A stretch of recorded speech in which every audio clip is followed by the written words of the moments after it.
limited window, which is a discretionary in nature, which doesn't change the facts, it just get into the issue of the law, not of the facts. That is why we thought we must give to the thousands and thousands of people who have lost their rightful claim, their ownership on their particular lands. This is not related to or targeted Muslim alone.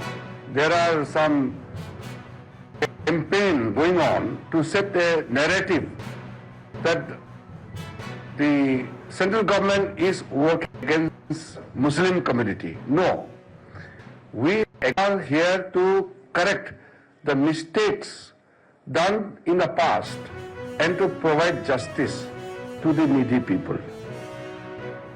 Let me also remind that it is not only other communities, not only Christian communities, but crores and crores of Muslim women, the poor Muslims, the destitutes, they are also deprived of the benefits which they should have got from the Waqf properties.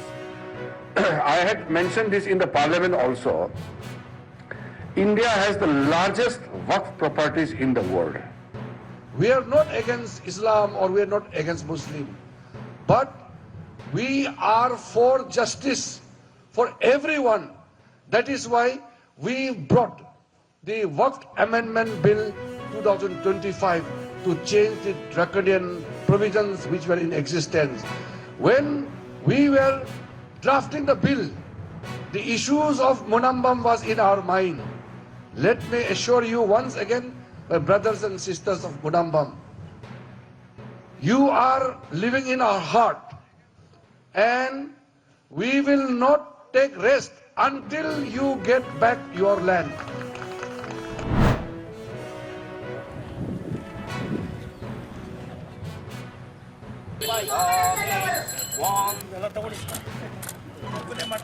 ಅಲ್ಲಣ್ಣ ಕೈಗಳು ನಿಮ್ಗೆ ಅಡ್ಡ ಬರುತ್ತೆ ಅಂತ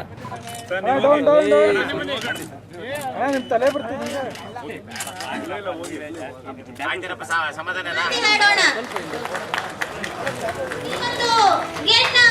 ರಸ್ತೆ ಕೆಲಸ